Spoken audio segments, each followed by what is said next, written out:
Pagkatapos nung panalo ni Fulton na yun, hindi pa rin nawawala sa usapan yung yung pinipilit pa rin ng ibang fans na Inoue versus Casimero pa rin hanggang ngayon eh. Kaya lang mukhang malabo-labo pa rin talaga mangyari yon. Pero kung sakali pong mangyari na yon, ano po yung opinion nyo dun sa matchup na yun?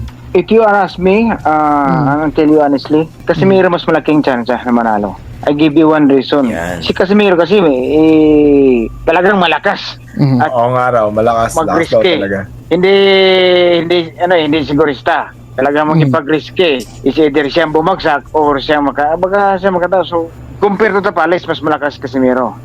Tapales, si Casimiro ang willing mag-engage. Baga, hindi pabagsakin mo siya, basta, sa kanya, what if ako makauna, may lakas ako. I'm not saying na matatalo si Tapales. If you saying na lakas at hindi sigurista, Casimiro yun. Mayabang eh.